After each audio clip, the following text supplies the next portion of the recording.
Awesome. Well, it's good to be back with you, Jeremy. So last time we talked about a lot, quite frankly. But one of the things that we wanted to dive into more this episode were hormones and peptides, right? Yeah. Awesome. So in our previous episode, you mentioned that cells are like cities, and that in order to communicate with other cells or different parts of the body, that's where hormones play an important part. Do you want to elaborate on that a little bit more, on the importance of hormones and hormone health? Yeah, absolutely. So I like to think of hormones as long-distance communication molecules, right? You've got cells that are neighbors and they talk to each other through different ways, but hormones are either cholesterol-based or protein, peptide-based. And the idea is that they are produced by some specialized cells and that are secreted and float through the body. And if you think about it, they're actually in a pretty small concentration. If you go get your sex hormones checked, they're usually measured in nanograms per deciliter. So nano, there's 9 zeros, very small amount. And then a deciliter is bigger than 10, so add an extra zero. So you're talking about a very, very small amount of hormone floating through the circulatory system. And the reason this works is because these hormones don't go into the cell. They bind on a cell, on a receptor, and then they communicate that information to the cell. The cell responds, and then the hormone detaches, floats over, and goes somewhere else. It's just like the idea of insulin. You eat food, you taste something sweet, insulin gets secreted. Now you've got insulin floating through your body. Insulin binds to your cells and says, hey, sugar's on the way. Okay, cool. Floats to the next cell. Hey, sugar's on the way. Okay, cool. Floats to the next one, and then just goes through the body communicating that signal until that protein, peptide's broken down and the signal decreases. So it's all just about communication. That's what hormones do. The reason they're so important is because A, there's a lot of hormones, and B, your cells don't have their own brain. They're responding to their external environment. So if you're stressed all the time, and cortisol's really high, it's telling your body we're in a stressful environment. We've got to hold on to nutrients. We can't go to sleep. We can't rest. We can't just digest and do spring cleaning and take care of these little things. Like cortisol saying there's something to worry about. So we have to stay active. And that's preventing you from getting sleep or burning fat and doing stuff like that because they're just responding to the hormones. Okay. So different hormones come from different organs in the body, right? Oh, yeah. Does diet have a pretty big impact on your hormones and like hormone production? Yeah, absolutely. So some hormones actually are responding to food, like the insulin example, or the now more popular GLP-1, which GLP-1 codes for a protein or a peptide. The term's kind of interchangeable, right? Proteins and peptides are made out of amino acids. Amino acids, you can think of little Legos. And as soon as you have 2 amino acids linked together, you have a peptide. A peptide could be hundreds of amino acids long, or it could be 2 amino acids long. A protein could be 5 or 50 amino acids or 10,000. So protein and peptide kind of get used interchangeably. The takeaway is that they're both made out of amino acids, and typically a protein's larger and a peptide's smaller. Okay, interesting. And both of those play an important part in in kind of like everything. There's a protein or a peptide for everything, right? Just about, yeah. Okay. Yeah, I like to say, DNA is grandma's cookbook, and the DNA codes for proteins, and proteins do all the work, right? So proteins, in the mitochondria initiate the first precursors for cholesterol, and it kicks it out. In the rest of the cell, the cholesterol is made, and then the cholesterol goes back into the cell. And then the first rate-limiting step that turns cholesterol into your sex hormones takes place again in the mitochondria. And it's proteins that are doing all that work. That's so cool. Proteins do the chemistry. Interesting. For the most part. Okay.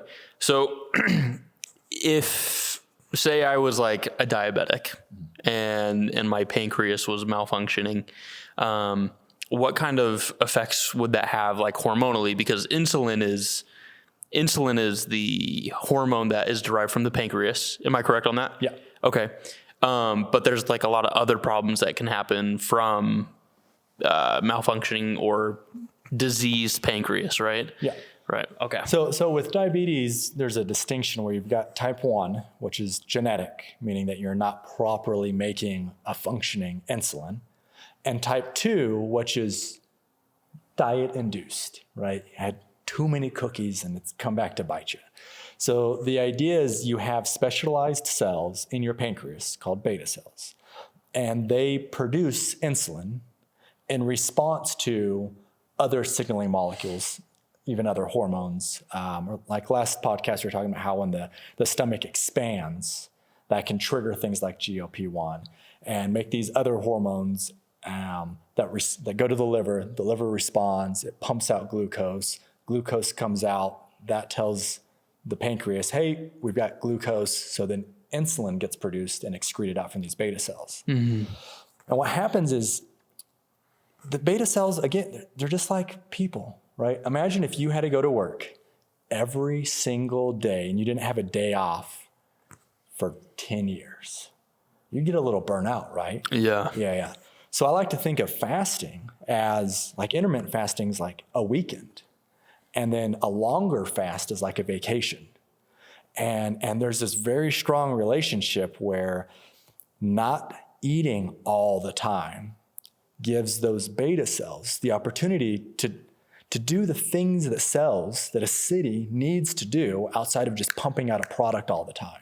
That's where we get autophagy, right? Yeah, autophagy, yeah, the spring cleaning. Okay, that would almost be kind of like your waste management system. Yeah. Okay. Yeah, if you're busy producing, then you don't have time to do all the other stuff that the cell needs to do. It still needs to communicate, it needs to bring stuff in. Processes typically aren't 100% efficient in the cell, so you're always making these metabolic waste products. That's interesting. So the idea of sleep is helping you clean all that up. Mm-hmm. And then, your body, when you're asleep, drops glucose, drops insulin. And so when you wake up in the morning and your body's happy and content, it has to increase cortisol to release glucose, to increase insulin, because it was all so low during sleep. The same as if you're fasting. Really? It's giving your beta cells a rest. That's so cool. Yeah. So it's pretty important to maybe not be snacking throughout the day, all day, every day. Yeah. I like to call it the insulin roller coaster, right? You have breakfast and then a snack and then lunch and then a snack and then, dinner and then some dessert. And so the only time that you're not actively having to make insulin, utilize insulin, and then come down from the insulin is when you're asleep. Okay. And you said cortisol. Cortisol is kind of that hormone that wakes you up. It's good for high stress, situations, but if you're feeling it all the time, it's probably not such of a good thing. But you mentioned that in the process of waking you up, it raises all of your other hormones. Is that not all of them? Okay. But definitely some. And so I like to think of hormones. Well, let's take a step back. Hormones, there's a lot of them.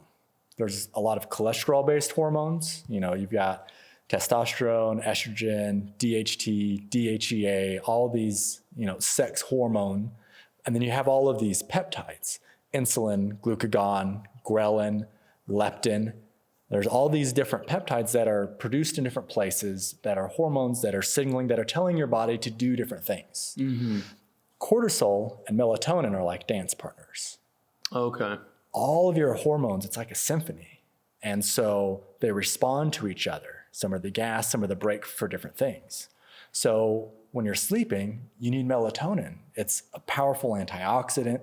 It helps kickstart all these processes of cleanup, right? Okay. But then come morning time, cortisol peaks, melatonin goes down. And the idea is that morning time, you've got high cortisol, it's supposed to drop through the day, and then melatonin starts to kick up and then make you sleepy and then peaks at night while you're asleep. Mm-hmm. So the idea is you've got these two dance partners, And if you've ever seen a dance and one person starts to get too aggressive, then it kind of throws everything off whack. And that's what happens when your hormones aren't able to properly communicate because the ratio is messed up. Okay. And so our diet has a direct impact on hormone production. Oh, yeah. So just because this is all like so new to me, I find it very fascinating. But you got to dumb it down for somebody like me. So do the nutrients that we eat, can you eat for a specific organ or like body part? Like say I don't know, say my pancreas was malfunctioning or something like that. Mm-hmm. Could I eat something that would help my pancreas become healthy so it would function properly? Yeah. So for some organs, it's pretty common to consume them, right? Heart, liver. You're talking about from like animals? From animals. Okay. Yeah. Okay. And you've got like bone broth, which is, melted down fascia and hyaluronic acid and chondrin and all these connective tissue raw materials. Mm-hmm. And then, vitamins and minerals and everything else that's present there, all the amino acids and fats. But we don't really, stir fry up some pancreas with some fava beans and whatever. Maybe people do. But the pancreas, which is an amazing organ and produces your insulin and your glucagon, your GLP-1, and other hormones as well, in addition to digestive enzymes. Digestive enzymes help you break down your food. So proteases break down protein, amylases help break down sugars, and the lipases break down lipids. Right, fats. Yep. So when you eat food, you're turning on all those digestive enzymes, and then you're turning on hormone production. When you're in a fasted state, you have different hormones and less digestive enzymes. The longer your fast goes, you start producing more growth hormone. HGH, right? Yeah. Okay. Yeah, human growth hormone, yeah. HGH, the growth hormone. Your fat cells, your white fat cells, produce a compound called leptin. And the more white fat cells you have, the more leptin you produce. And leptin says, hey, I'm hungry. So you've got this constant dance taking place. And so to get back to your question of which foods to take, the mitochondria really drives health of the cell. Mm-hmm. So by consuming compounds that support mitochondrial health, you can support the pancreas, in addition to not eating all the time, right? Let your pancreas have a weekend or a vacation every so often, so it can recharge. It can come back to work and be like, okay, let's do this. Yeah. Let's take on the day. So really anything that's antioxidant, right? You've got berries, green tea, and other polyphenols, olive oil, hemp seeds. Is apple cider vinegar, is that beneficial for the pancreas, or am I thinking something else? Yes and no. So apple cider vinegar, if you're getting the good stuff, it's got what's called the mother in it, which is what converts the compounds into that strong vinegar. Okay. Which is very similar to some of the processes that take place in your body. Your gut bacteria produce vinegar-like compounds. Mm-hmm. So the apple cider vinegar is kind of giving your bacteria more precursors to make their communication molecules. Okay. So it's supporting gut health. Vinegar also plays a role with producing more GLP-1, slowing gastric digestion, kind of pinching the stomach, so slowing down the process of passing food along, so giving you more time to digest it. So the apple cider vinegar has a whole lot of health benefits. You just definitely want to make sure and dilute it because it still is an acid. Yeah. So, you don't just take a shot of it raw and be like, yeah. You could. I've done that. Yeah, but it's still vinegar, right? Yeah. You're still denaturing yourself because you've got that really, really low pH. Yeah. The pancreas loves foods that are antioxidant, right? Because it's supporting that mitochondrial health. So the olive oils, the green teas, the polyphenols, the blueberries, yeah. Right? And that's for all your mitochondria. Right? Mm-hmm. The more antioxidants you can add in, the more electrons you can donate to those angry oxygens, your reactive oxygen species that are present in all areas of inflammation. Yeah. Okay. That's interesting. Yeah. That's really interesting. Yeah, so definitely supporting your pancreas, because the more you dive into hormones, the more you realize that the pancreas has a huge role in all of food and digestion. And so if you don't give it a break, then you literally get type 2 diabetes. Well, that's, yeah. And then, so it's funny because our food system, right? We make all this corn syrup, pump it in. Now everything's got sugar in it. Fructose doesn't have the same regulatory mechanisms that glucose does, so it doesn't trigger insulin as quickly. So now you're getting all of this diabetic, type 2 diabetes, need for insulin to come in because we jacked up all the sugar in our food.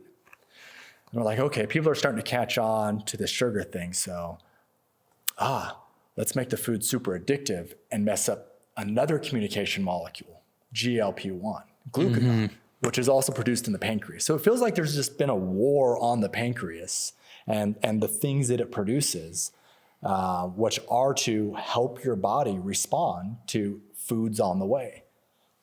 Interesting. Okay. So what about like, say the brain? So I came across something the other day that said, and correct me if I'm wrong, but out of all the calories we eat, like 20% go straight to the brain, right? Yeah. And so I imagine probably that the calories we want to take in need to be pretty nutrient dense instead of just like, I call them empty calories, kind of like French fries, for example, or potato chips, like lots of calories. I could eat them all day, but there's not really any nutritional benefit from eating them. Yeah. I guess what are your thoughts on like brain health and like how do we keep our brains healthy through our diet? So when it comes to eating for your body, there's really two components. Well, let's say three. One, if you're going to build something or maintain it, you need the raw materials. There's a lot of cholesterol and fat in your brain. So a low cholesterol, low fat diet, we're now realizing has a very strong association with Alzheimer's. Really? It's low fat and low cholesterol. Okay. Your brain's made out of fat. It's a big bag of fat. Right? Yeah. And cholesterol. So not having those, the raw materials, and then misrepresenting communication. Okay. Right? So if it's the brain, just like our body has a lymphatic system, the brain has a glymphatic system, which is in essence the same thing. It's the cleaning up system. Okay. Right? Lymphatic is like drainage through like the throat that involves like mucus and throughout your whole body. Okay. Right? Okay. And the thing with the lymphatic system is it doesn't have a heart to pump to move stuff along. It's just muscles, right? Yeah, you've got to physically move. Yeah. So first thing in the morning, the best thing to do is just move. Just move every part of your body a little bit. Yeah. If you can exercise in the morning, if you can do yoga, if you can get on one of those little shaky mats, anything to stimulate the lymphatic system. Okay. I heard like jump rope is like really good for that. Yeah. Jump rope, rebounder, because you're kind of getting all your cells on the same page. Yeah. Everyone's doing the same thing. Okay. Yeah. Sweating, like all that helps get rid of that waste from sleep, which is driven by melatonin, and all of your sleep hormones get insulin down. And then when insulin's quiet, you can start using fats and start doing other types of chemistry. Your brain washes itself with spinal fluid. Okay. Each night, if you're getting deep sleep. So then you've got a whole bunch of gunk in your spinal fluid that goes through your lymphatic system. Really? To get rid of it. Interesting. So a lot of those beta amyloid plaques that are associated with Alzheimer's get washed out if you're getting good deep sleep. But you can't get into good deep sleep if you've got high cortisol, because cortisol stops melatonin production, and you need melatonin, the signaling molecule, to say, hey, there's no threat, everything's good. Let's sleep, let's rest, let's repair, let's do all the things that we need to do. Let's wash the brain, clean out the sink when we're done. Right. That's melatonin's job, is to make all that happen. And so, there's lots of ways you can adjust activity and food to support brain health. Okay. Again, low antioxidant. And then some free stuff like sunshine first thing in the morning. Okay. Right? Just don't stare at the sun, but just being outside in the sun those first couple hours turns on all these different mechanisms. So hours later, near that evening, nighttime, melatonin's now been primed, and this whole cyclic circadian rhythm path is doing its thing. So then come nighttime, you can actually go to sleep. But blue light turns that off. Yeah. So that makes me think about people that struggle with, say, different like sad disorder, right? During like the seasons, winter comes and they become really depressed or whatever. Do you think that there's like a way that we can condition our bodies to almost like expect winter, after a great summer, winter comes and you don't get as much sunlight anymore. So therefore you're not triggering hormone production in certain areas. Supplements are great, like taking your vitamin D with K2 or whatever. But, you would think like our bodies would just have like figured this out by now, and stuff like that. But I don't know. I almost think it's the other way around. Our bodies have figured it out. Okay. And we've dysregulated that communication. Okay. We didn't always have artificial lights. We used things like candles, which the light emitted from a fire is the same as the sun. It's more or less causing the atoms to shake so vigorously that they're not breaking bonds, but that vigorous shaking is putting out light, which gets more into your infrared, black body kind of light. Whereas when you use LEDs, you're getting very sharp points of different lights, and as you mix them all together, it looks like white light or warm light or cool light, but you're getting very distinct wavelengths. Mm-hmm. And those distinct wavelengths, such as the blue light, when it hits our eyes, it turns off melatonin production. Mm-hmm. So one of the easy things you can do to reprime yourself is to change out all of your light bulbs with the old school like Edison light bulbs, right? The incandescent lights that are finally coming back. Really? Yeah. That's cool. I just installed a bunch in my bathroom yesterday, and like it just looks different. I like it.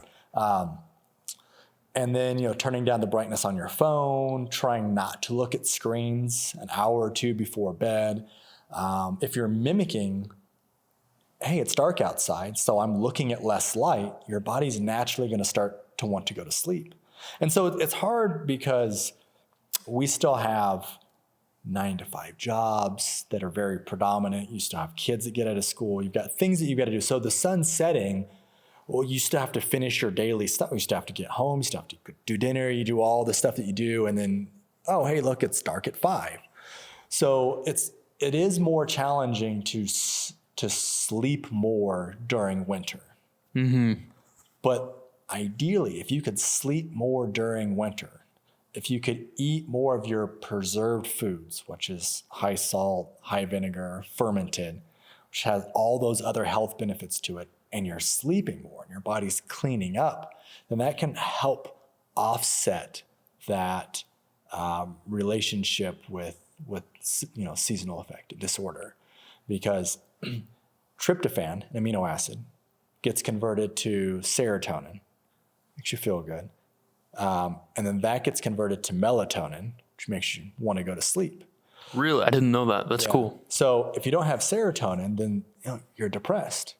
And if you don't have enough melatonin, then you're not sleeping well. Well, if it's dark outside and you're fighting sleep and you've got all these bright lights on, you're not producing melatonin. If you're not producing melatonin, you're not initiating this pathway that's also making serotonin, some in your brain and then a lot from your gut. So you're hijacking serotonin production, which is leading to depression. So being on our phones in a way has, okay. Yeah. Yeah, that's interesting. Yeah, That's a culprit right there. Yeah. So one of the things that I love about this direction I'm taking my career is that it's like there was an evil scientist, a group of scientists that took every little aspect of our life, the foods we eat, the ingredients in the foods, how we make them, what we do with our day-to-day, activity levels, and just did little micro adjustments, right? Just change the equalizer just a little bit, and everything kind of stacks up not in our favor.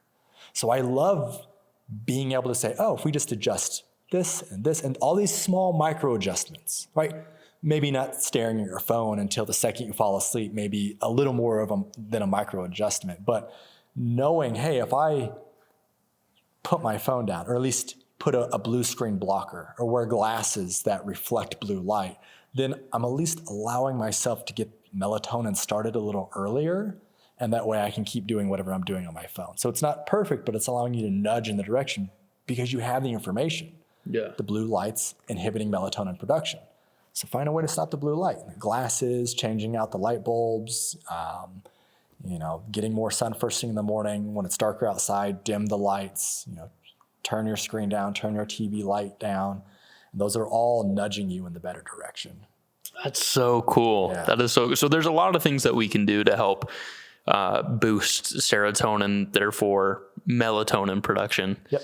That's awesome. Yeah, and then of course, what makes serotonin, right? Being happy. So doing something that makes you happy, at the end of the day, you're now increasing the amount of serotonin. So now you've got the precursor for melatonin. Yeah. What's the difference between serotonin and oxytocin? Because I hear that oxytocin is like the love bonding chemical, right? When you're giving somebody a hug, or, you feel very affectionate towards somebody, that's oxytocin being released, right? Mm-hmm. I'm happy when I feel oxytocin, I guess, but is there a difference in, say, like the happiness I would feeling oxytocin versus serotonin? Is there like contentment versus affection, or? Yes and no. So serotonin is produced in your brain and in your gut. And most hormones are produced by different things, right? Mm-hmm. Like your thyroid hormone's produced by your thyroid, your leptin's produced by white fat cells. So going back to this idea of this symphony, of this dance, if all your hormones are dance partners or the DJ, then if the song changes, then the hormones are going to start to change. And then as they start to change, they're going to adjust other hormones, which adjust other hormones.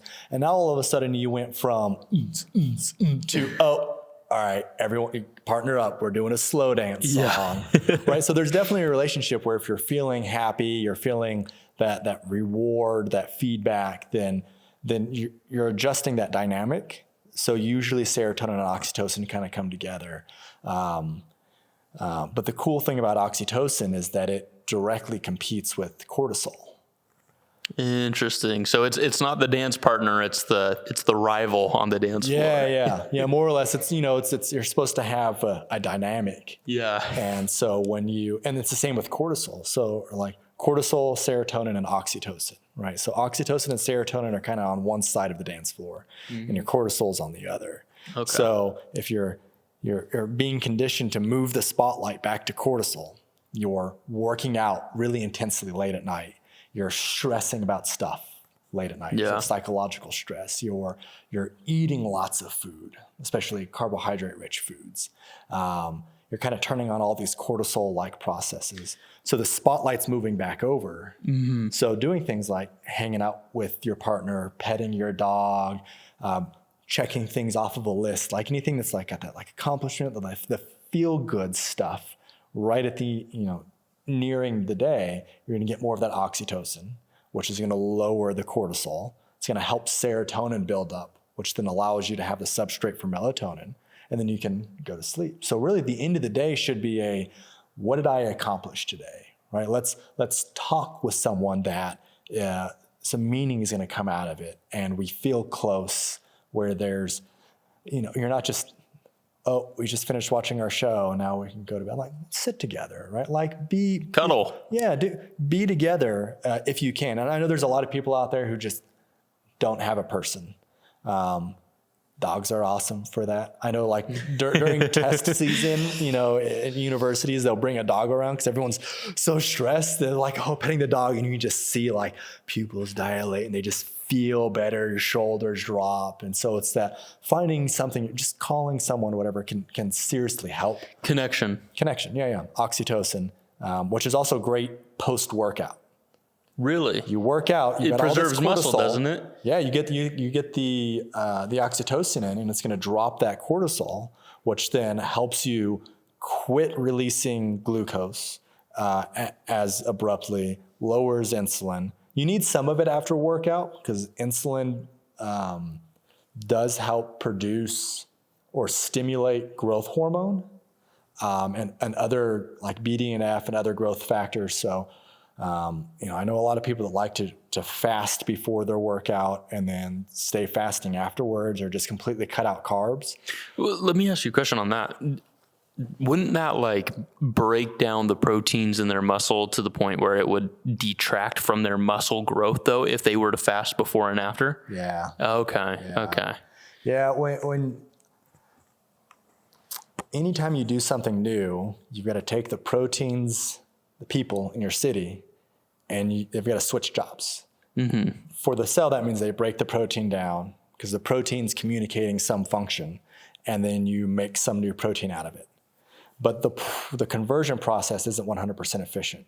So you lose amino acids. And if you don't have enough amino acids to switch over, or to switch over quick enough, you'll liquefy muscle mass or fascia or collagen. Okay. So going into a workout, you're already stimulating muscle breakdown, and then you don't have the proteins you need to power the workout, so then you just break muscle down faster.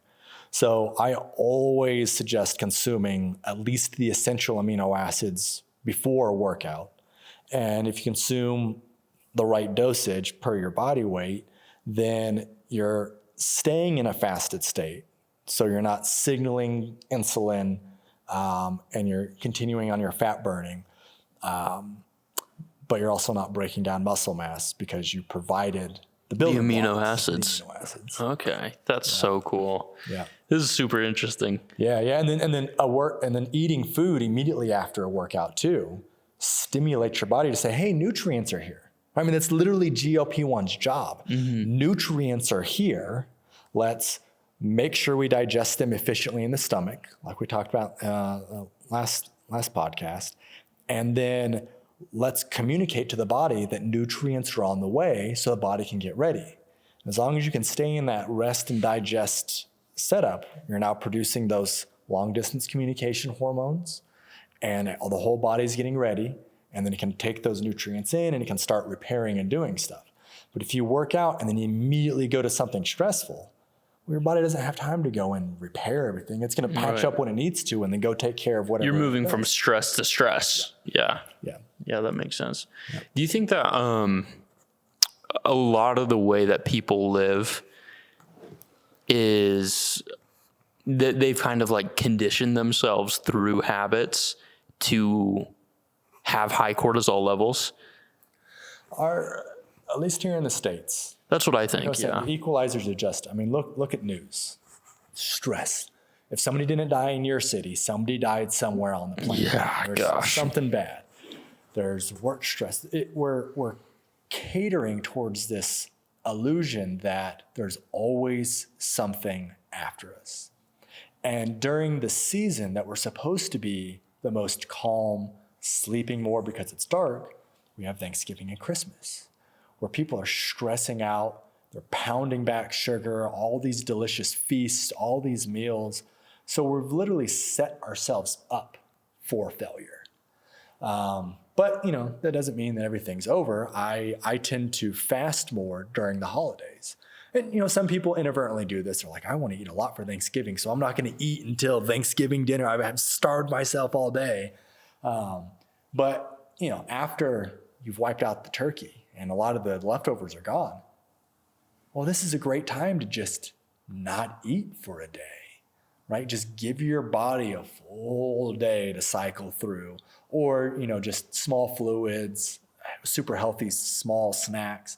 Just reduce the caloric intake so that way you can take all these nutrients or potentially empty carbs that you just brought in and do something with them. So it doesn't have to be, fear mongering all the time. It's just, hey, if you eat a feast, it's okay to have some fasting that comes afterwards to balance it out. Okay.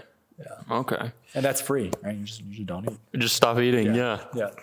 I think the hard part for that is a lot of people, they cope with stress by eating. Yeah.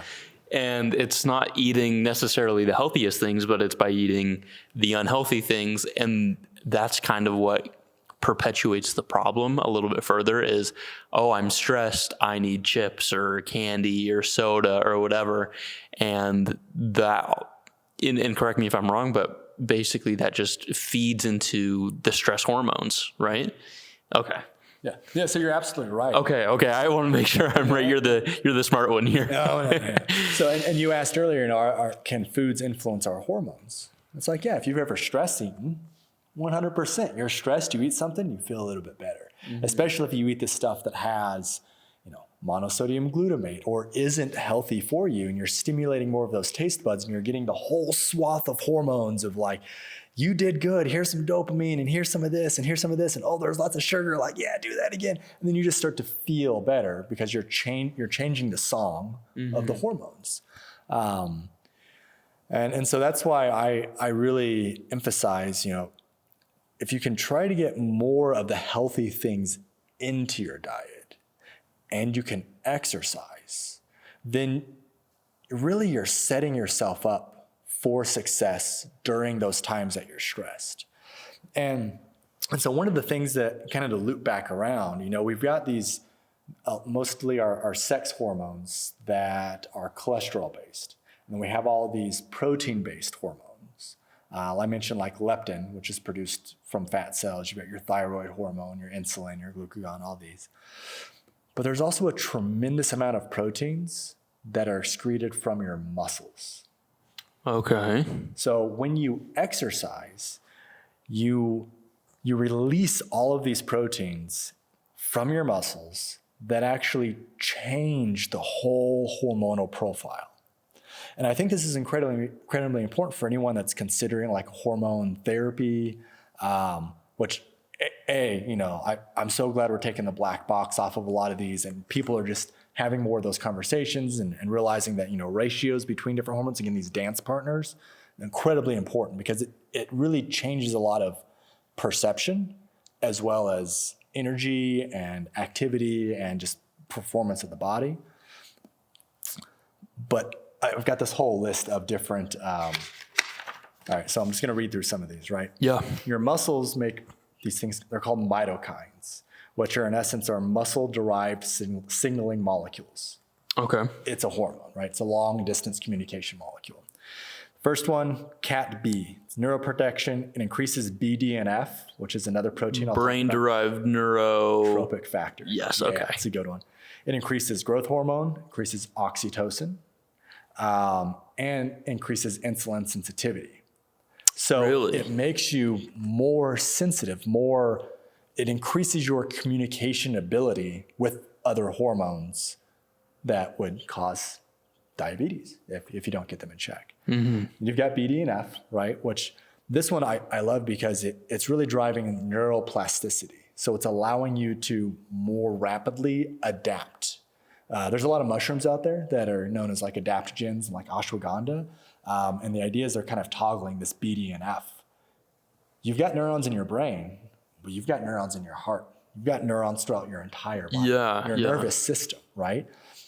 And they all want to grow. And when they're growing and they've got the cholesterol and the raw materials to build, it fights depression. When people start to get depressed, they almost always have low BDNF. So if you can exercise or consume certain foods that increase BDNF, then you can fight depression, especially when it's dark outside. Are there certain types of exercise that produce more? You said they're called mitokines? Yeah. Or that like say like a high intensity workout or maybe cardio, or is it just any kind of exercise is really influential? Yes and no. Okay. Right. So just like you've got different dance partners and different hormones that are produced in different ratios based on food and activity level, your muscles also have an equalizer set to them. And as you build muscle or as you go through different stresses or seasons or diets, it can kind of adjust that equalizer a little bit. In general, you get the most growth hormone, which is one of those peptides produced or triggered by exercise, from super high intensity. So sprinting, running, something where you're 30 seconds in, you're huffing and puffing, you've kind of pushed yourself to a point of like, okay, like I've hit a wall. Lactate, which comes from more of a long-term, you've depleted the oxygen in your body, you're breathing heavy, and you've been breathing heavy for a while. So now your body's, instead of putting energy into the mitochondria, if there's not enough oxygen, it turns it into lactate or lactic acid, which partly is that sore muscle you feel because you acidified everything. But lactate also helps with not only insulin sensitivity, but also balancing out insulin and glucagon, right? So your body gets more resilient and more capable of bouncing back and forth. The more you do it, because it knows how to respond to it. Right. So as that lactate increases, so you're pushing yourself more and more on a regular basis, your body can now be in a fasted state. You introduce a meal, insulin comes up, it responds, and then it can quickly put it away and move back into a fasted state more efficiently. Okay. Through having lactate. Lactate isn't sprinting. Lactate is the long distance huff and puff. All right, so this next peptide that's produced from your muscles is probably one of my favorite. It's called irisin, IRISN. So this actually browns your fat. Okay, because there's a difference between brown fat and white fat. Yeah. And is there a pink fat, or am I just making that up? I don't know, maybe I might be just making that up. Yeah. So what do you think the difference is between a brown fat and a white fat? From what I know, white fat is kind of like, well, I think fat is just hard to get rid of in general. So when I say easy come, easy go, take that with a grain of salt. But brown fat, it has more of a purpose, if I'm correct. Brown fat is the kind of fat that is conditioned to stay on the body through cold exposure. Am I correct on that? Yeah. Okay. So the main difference is brown fat has more mitochondria. Oh, okay. So just like dark meat and white meat, dark meat's dark because it has more mitochondria, and the fat distribution's differently because it's moving, right? It's the legs, it's the wings. Interesting. Okay, I have a question about that then. Okay. Because everybody says the white meat is healthier than the dark meat. Have you heard that? Yeah. So the white meat has more protein per amount. Oh, okay. And the dark meat has more fat. So when fat was vilified, then it wasn't as healthy. But it has more mitochondria. Yes. So it has more of those raw materials, those replacement parts. So if you're wanting to eat for your pancreas and your heart and your muscles and literally everything else in your body that has a mitochondria, you want to eat replacement parts. So you get more of the. So eat some brown meat, dark meat. So white fat, or the cells are called the adipocytes, and they produce a compound called leptin. Leptin says, hey, I'm hungry. The more fat cells you have, the more white fat cells, there's more leptin produced. Okay. So if you're larger and you've got more white fat cells, you literally are hungrier because you have more leptin. You have more of this hormone that's being released that says, I'm hungry, I'm hungry, I'm hungry. Is leptin related to ghrelin? Yes and no. So they're different hormones. But both of them trigger the kind of the same response, right? Yeah. So actually, I think I have something about ghrelin here. So ghrelin stimulates appetite, and it's mostly produced in the gut. And then leptin stimulates appetite, and it's produced from the white fat. From the white fat. Okay, interesting. You're right. They're definitely on the same page there, where they're saying the same thing, but produced by different systems. Gotcha. So when you exercise, you produce this compound that makes your white fat cells grow more mitochondria. When you exercise, you make your white blood cells, Or not your white blood cells. your white fat White cells. Okay, white fat cells produce more mitochondria. Yeah. So turn into brown fat. Yeah. Okay. So the brown fat has more mitochondria, so it produces more heat. And sometimes you see, heavier set people, they're hot, right? They've got a winter coat on. Yeah. Because some of that could be healthy brown fat, and that's generating more heat because it's the furnace, right? It's burning fat through the mitochondria and releasing it as heat. And that's why cold exposure helps create that brown fat. Okay. You're making more mitochondria. More mitochondria produces better hormonal regulation and makes your white fat brown, which lowers the I'm hungry signaling. Okay. So then it makes it easier to lose weight. It makes it easier to then have enough willpower to fight through those hunger sensations. Okay. So once again, exercise literally is setting your body up for success. Yeah. That is That one's one of my cool. it's one of my favorites. It also increases BDNF. It reduces leptin, obviously, because you're converting white fat cells to brown fat cells. And then it also increases insulin-independent glucose uptake. Okay. Explain that to me. So as I was mentioning, your calves have a transporter called the GLUT4 transporter. And this allows mechanical movement to pull glucose in void of insulin. So it doesn't need insulin to dock to say, hey, sugar's on the way, for the cell to then allow glucose to come in. Okay. I have a quick question. I want to get back to this, but I'm so fascinated because, so you know me, I talk to a lot of people at the gym. That's how we met, right? That's why we're here doing this awesome podcast. And I was talking to this guy named Randy, and Randy was a former rugby player in Australia, right? Just a beast of a man. And with a cool accent. Yes, a great accent. And so we were talking, and he was telling me that in your calves, you can just hammer away at them in regards to exercise. Is that related to what you're saying? Is that is part of the reason why you can just hammer calves so much is because of the mechanism that pulls in glucose? Yeah. Okay. Yeah. So does that also apply to like the forearms and the abs as well, or is that just calves by itself? calves are pretty unique. Okay. They're one of the most dense muscles, and because they can pull glucose in, and because they're more dense and they have a greater amount of mitochondria, even though they're really far away from the lungs, they don't produce as much lactate. Okay. Which means they don't acidify, which means they don't become as sore the next day. They've got that quicker repair, quicker turnover. So there's really kind of multiple facets. You've got the density and then the more mitochondria and then those GLUT transporters, so they can pull more of the nutrients in and then generate more output, which also means that they repair faster, which is great for being human because that means you can walk long distances every single day. Yeah. And then using your calves also helps regulate your blood sugar levels, again, back because of that GLUT4 transporter.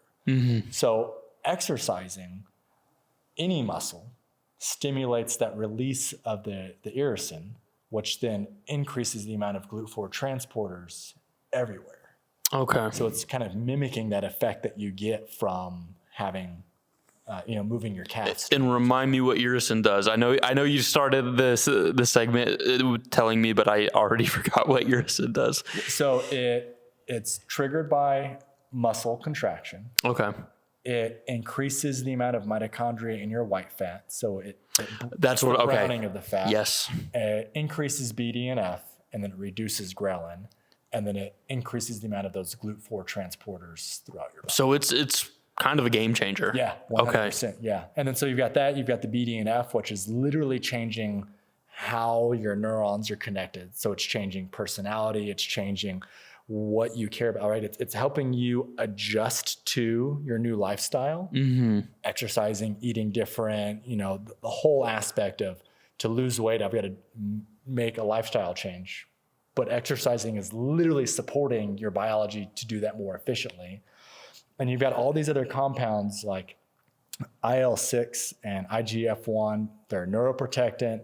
They help balance that glucose fat where you're in a fasted state using fat. You switch over to glucose because you just pulled some from a meal, and it lets you toggle back more easily. It increases the efficiency of ketones, which are derived from fat, from breaking down fat.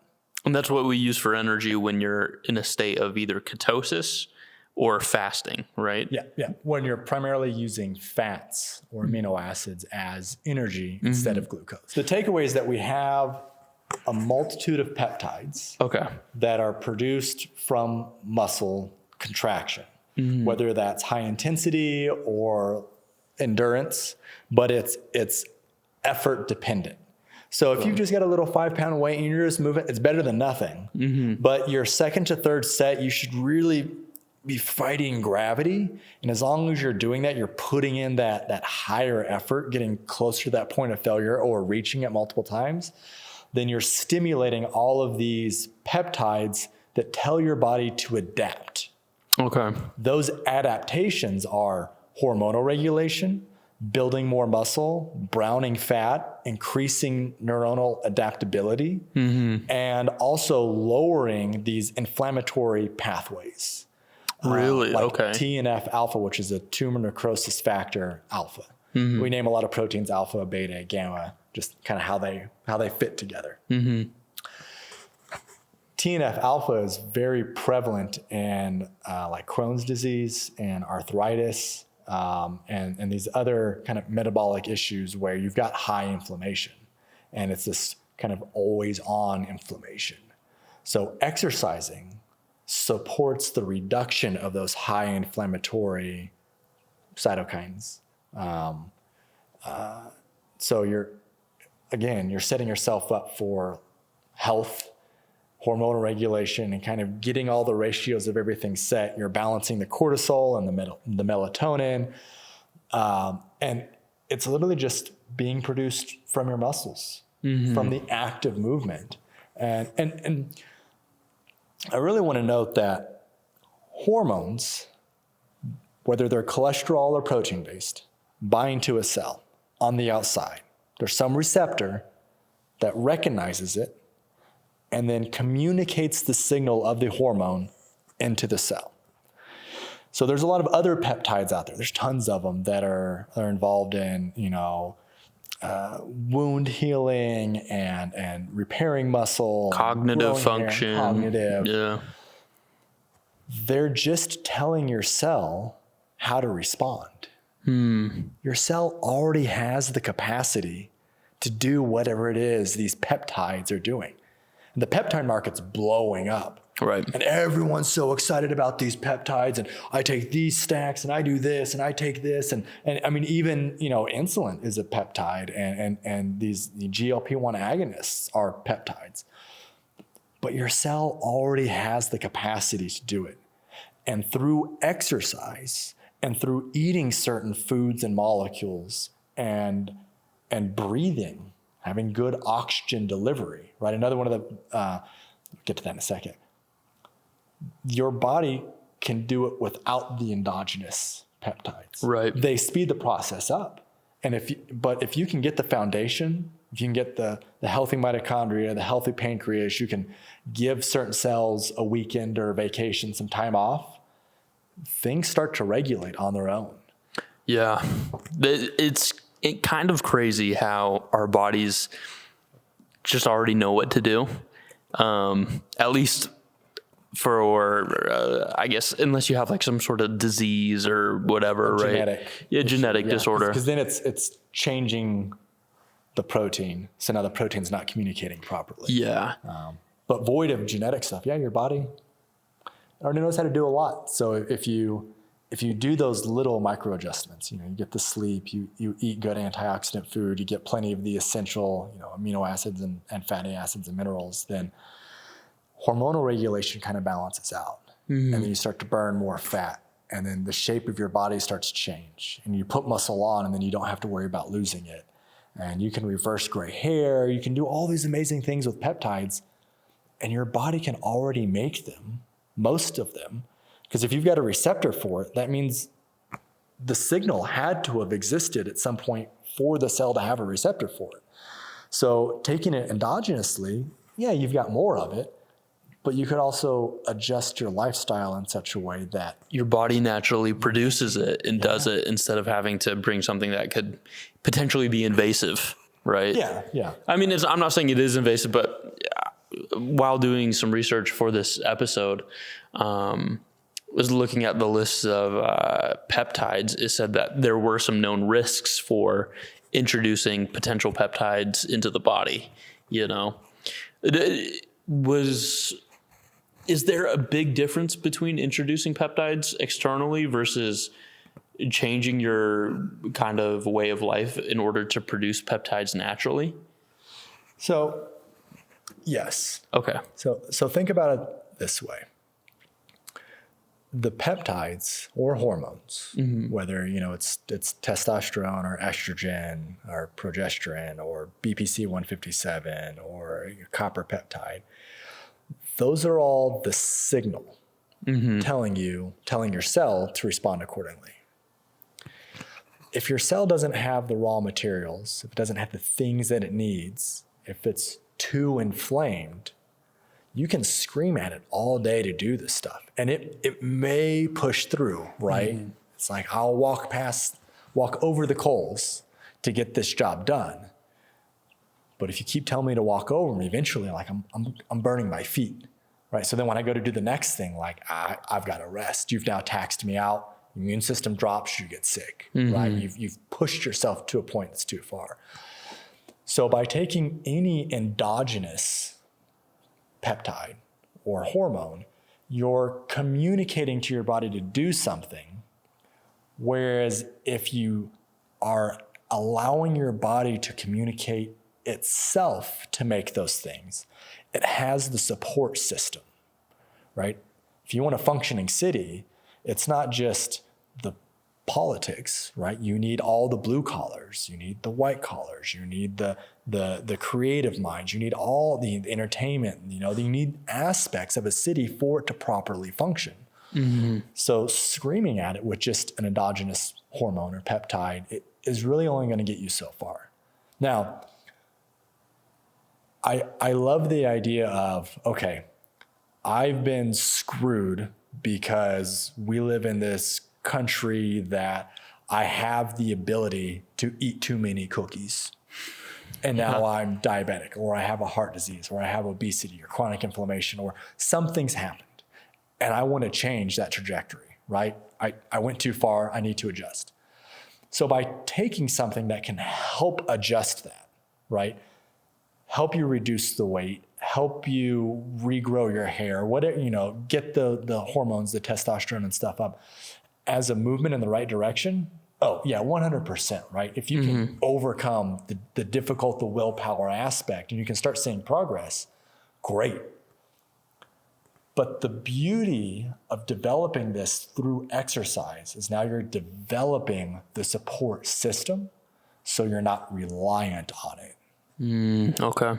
So, for example, you can take, Wegovy and the semaglutide and these GLP-1 agonists, and they help you lose weight, right? Part of that weight is also going to be muscle, because you're telling your body, we have GLP-1, we have nutrients, do the thing. But then you're not giving yourself enough nutrients. So now you can't do the thing, and you're losing muscle mass. One of my favorite supplement lines, called 3 International, just came out with a droplet formula that stimulates production of your own GLP-1. So it doesn't have, the same pharmaceutical in it. It's got other compounds where your body is now making your own GLP-1. Because you're making it, you now have all the regulatory mechanisms to where when you get to a point where you're like, hey, we don't have enough magnesium, we don't have enough zinc, there's not enough B vitamin, we can't go any further, there's feedback mechanisms to turn off its production. So you're saying, hey, make more, but now it's built into the network, so you're not going to push yourself to the point of extreme stress where now you're degrading yourself. if you take high doses of it endogenously, then that feedback that loop is broken. And there's so much more that it's like, do it. And you're just like, okay, out of fear, I'm just going to do it. Yeah. So it's almost like your body is skipping a couple steps. Yeah. And that can be pretty bad, I'd imagine. Yeah. I mean, again, hormones are for communication. If you have a poor communication relationship with your boss, with your advisor, with your manager, and they're telling you to do something, and you're like, this doesn't make sense, I can't do it, it's not sustainable, eventually something bad's going to happen. But if there's good communication and there's the feedback and you can toggle, then you're not going to get to that same point of degradation that you would if there was just the poor communication.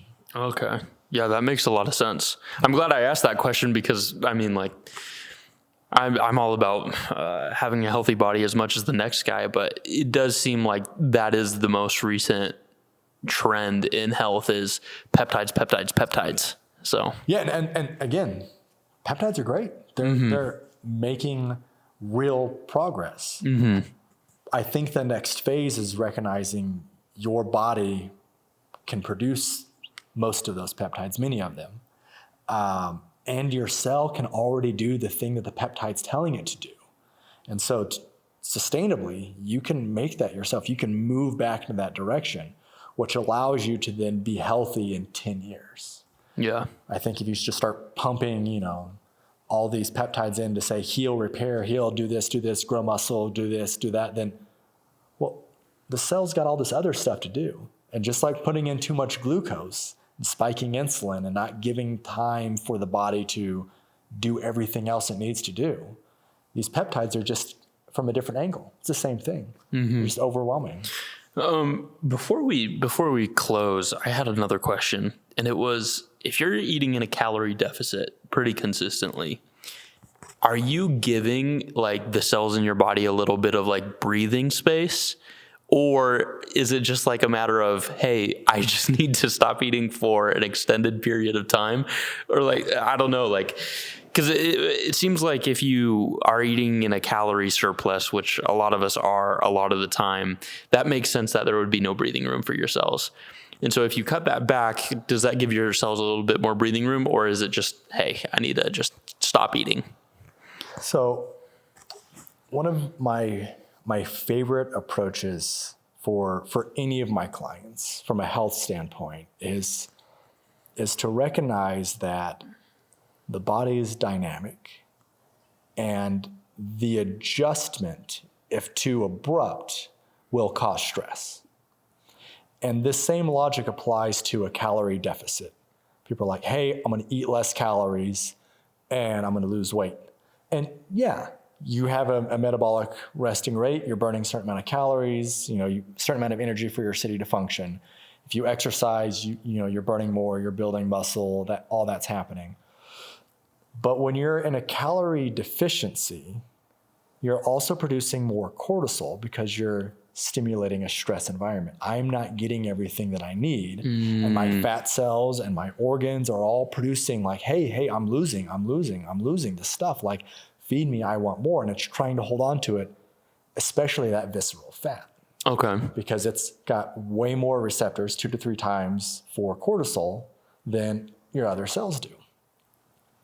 So I think, and I'm seeing trend start to move in this direction, that it's almost more effective to eat at your calorie amount, or maybe a little bit lower, right?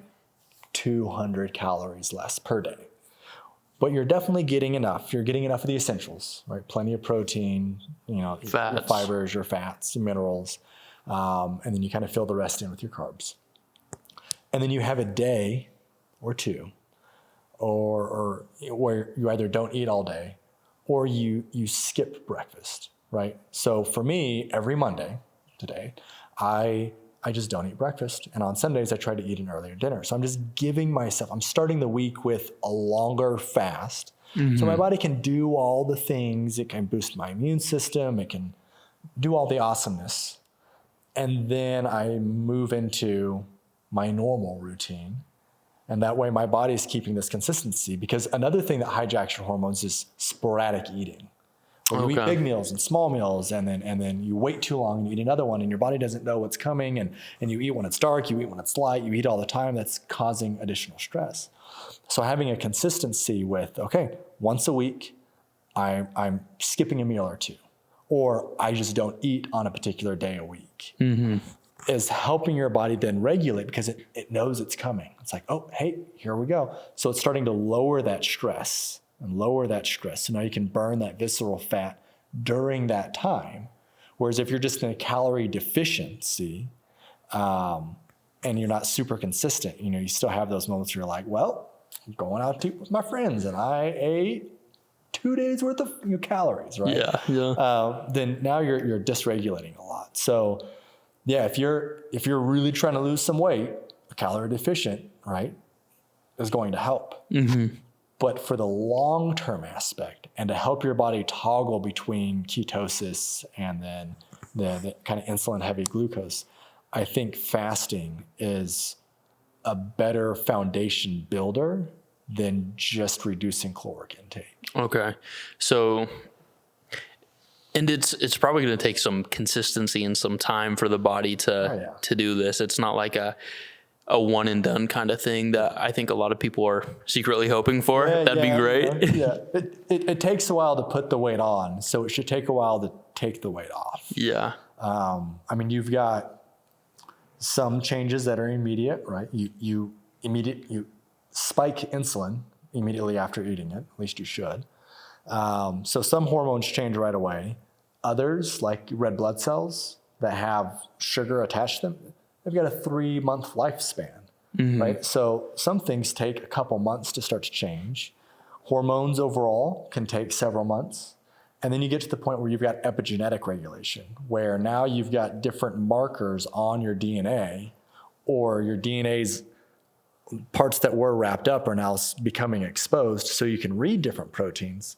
Those can take anywhere from 6 months to a couple years. Yeah. So if you've been eating a certain way, then you've adjusted your profile of epigenetics, of hormones, of your metabolic rate, of what proteins are normally produced at different times. And so when you start eating differently, yeah, you may lose a little weight at first, but you still have to go through all those other layers of biology to get to a point where now you're healthy, you've got your ideal setup. And that just, it takes time. Yeah. Yeah, no, that makes sense. But no, I found a lot of our stuff was really interesting and really like eye-opening. And I hope that we can continue to talk more about this stuff in the future. And if people have questions, make sure to like comment it. Yeah, because we need more questions. Yeah. And really, I think a lot of this should be common knowledge. Yeah. And the only way it becomes common knowledge is if people are engaging, they're talking about it, and then sharing it with other people, right? But I really think, hormones should definitely be looked at like a dance, like a symphony, right? Because there's lots of them that are just long distance communication molecules. And if you can get those ratios and those dances just right, then you can really improve someone's health. And this even goes for like hormone therapy, where there's not really a set number or dosage that someone should get. It should be based on the ratio of what's there and what's not. And mitochondrial function, I'm probably going to hit it every single podcast, because the mitochondria really is at the root of a lot of health.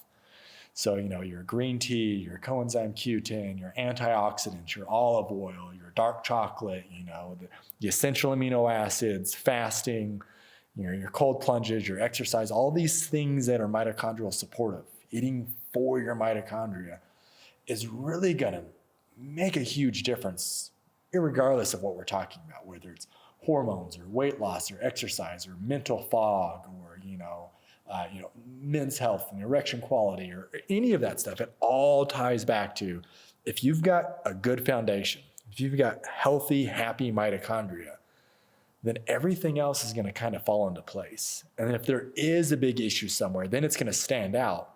we can approach that and do something about it. Whereas if you've got a weak foundation, then you've got little issues all over the place, and it's harder to find out, what supplement should I take? Should I fast? Should I do this? Should I drink more water? What should I do?